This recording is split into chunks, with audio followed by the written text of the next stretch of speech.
예, 안녕하십니까. 또 한편에 제가 최근에 번역한 책을 소개하겠습니다. 이거는 2019년 5월 말에 5월 30일에 나온 책인데, 이 전자파가 여러 인체에 또 자연 생태계에 피해를 주지만은 지금 이 시대에 우리가 휴대폰이라든지 뭐 와이파이라든지 이런 것들을 사용하지 않고는 살 수가 없는 거죠.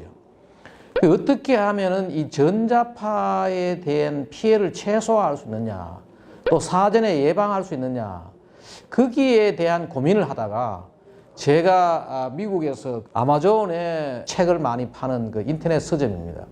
거기에 베스트셀러에 가까운 그런 책을 한 권 찾았는데 이 책을 보니까 우리가 이 책을 보고 여기에 따라서 하면은 우리가 전자파로 인한 피해를 최소화할 수 있구나.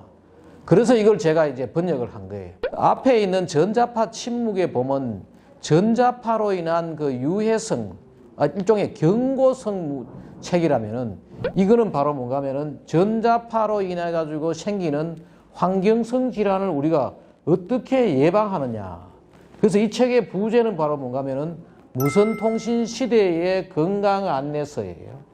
이 책에 보면은 상당히 괜찮은 게 뭔가 이 책이 괜찮은 게 간단하게 우리가 조금만 조심하면은 상당히 많은 걸 줄일 수 있다고요.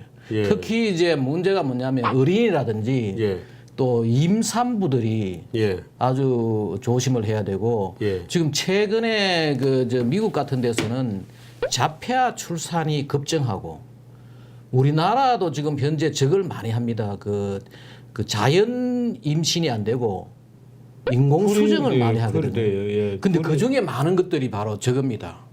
이 전자파에 대한 영향이 있대요. 특히 남성들이 포켓토에다가 이 휴대폰을 그냥 넣어 다니는 거. 그런 문제들이 커가지고.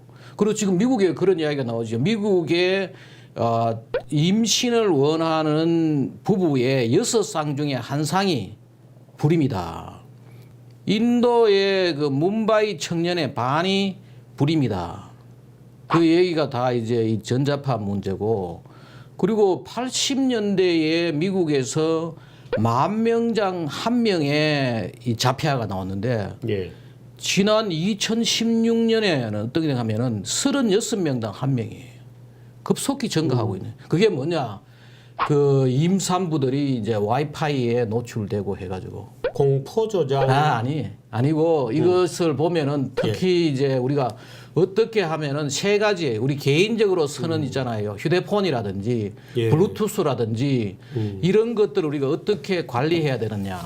또 하나는 뭔가 하면 우리 집이라든지 우리 사무실이라든지 이런 것들을 어떻게 해야 되느냐. 그리고 근데 이 예를 들어서 우리 집안 자체를 무슨 이 전자파로부터 차단된 무슨 이런 공간을 만드는 게 가능하나요?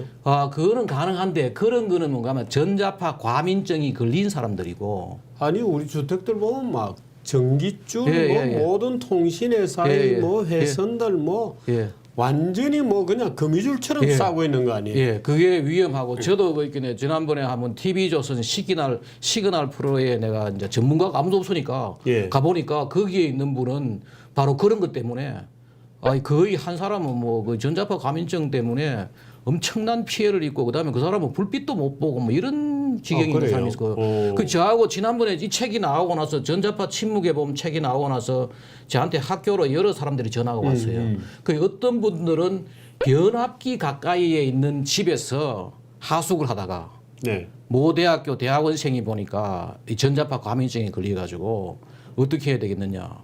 결국은 그분은 다른 곳으로 이사가는 방법. 그리고 이 전자파 과민증의 문제가 뭔가 하면은 예방은 가능하지만은 한 번 이 과민증에 걸리면은 치료가 지금으로서는 상당히 힘든 것 같아요. 과민증은 이게 심리적인 겁니까? 아니면 무슨 몸에.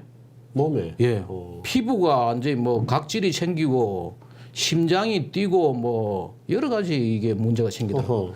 그래서 아마 한번 인과관계는 지금 어느 정도 증명된 겁니까? 그렇죠. 특히 우리 몸에 이게 신경이 전부 다 이게 전달이고 거기 칼슘이라든지 그다음에 우리 뇌에 여러 가지 유해 물질을 잘 올라가게 하고 이런 내용들이 여기 다 나옵니다. 여기서 주로 다루고 있는 게 뭐냐? 뇌종양, 두통, 또 우리 그 전자파로 인해 가지고 이명, 백내장, 불면증, 우울증, 또 이 전자파로 인해 가지고 유방암이 아주 많이 생깁니다. 특히 우리나라도 지금 여성암의 사망 원인의 2위가 유방암입니다. 또 발진, 피로, 부정맥, 고혈압, 당뇨, 불임 이런 것들이. 이 책은 과도한 인공전자파 노출로 여러 가지 환경성 질환에 시달리는 현대인에게 간편한 예방법과 건강한 삶을 안내한다. 일종의 이제 건강 안내서예요. 상당히 제가 볼 때는 좋은 책이고, 이 책이 캐나다에 있는 이 젊은 친구가 이거를 수많은 논문과 이런 것들을 이제 정리해가지고 썼는데, 의사들이 보는 책이 아니냐라는 생각인데 그게 아니에요. 지금 현재 우리나라의 의사들이 의학을 공부할 때는 이 전자파에 대한 그 공부를 안 한 거죠. 대부분 지금 현재 우리나라 의학에서도 지금 이걸 제대로 가르치지 않는 거죠. 왜냐하면 이것이 지금 최근 거의 한 10년 정도에 급속히 나오기 시작한 이게 무슨 통신이니까. 또 이 의사들은 뭔가 하면은 병을 뭐 치료하고 뭐 이런 거지, 실제로 이게 병에 걸리지 않고 건강하고 쾌적한 환경을 만들어주는 건 누가 하느냐? 바로 환경 전문가들이 해야 돼요. 근데 우리나라도 이게 지금 현재 이 분야에 이 환경 전문가가 전혀 없죠. 그래서 제가 지난번 그 책하고 이 책 내고 나서 여러 번 언론에 나가가지고 마치 제가 책 몇 권 번역했는데 이 전자파 전문가가 된 것처럼 언론에 나가고 이야기 됐는 거죠. 한때 거의 뭐 70년대에 담배 같은 것들이 인체에 크게 해롭지 않는 줄 알고 막 피우고 말이에요. 성면이 인체에 얼마나 해로운지 모르고 슬레이트를 만들어가지고 쓰고 하다가 환경 문제가 되고 했던 것들. 그 외에 여러 가지 인류가 말입니다. 지금까지 사용했던 그런 것들을 이제 나중에 보니까 문제가 돼가지고 관리하고 규제한 그게 바로 전자파예요. 국가에서, 정부에서 생활 환경에 새롭게 나타나는 유해 물질들, 뭐 나노 물질도 그렇고 이런 전자파 물질도 그렇고 뭐 소음이라든지 이것 라돈 같은 거 비슷한 거죠. 이런 것들을 제대로 관리를 안 해서 그런데 지금 급변하는 무선 통신 시대에 건강하게 살기 위해서 어떻게 되느냐? 정부를 믿어서도 안 되고 자기 스스로 공부해가지고 건강하게 살아가는 겁니다. 일반인들한테 알리기 위해서 쓴 책이에요. 상당히 잘 쓰고 좋은 안내 쓰고 해가지고 제가 상당히 많은 시간을 투자해가지고 번역했던 책입니다. 관심 있는 분들은 한번 구해서 보시기 바랍니다. 예, 감사합니다.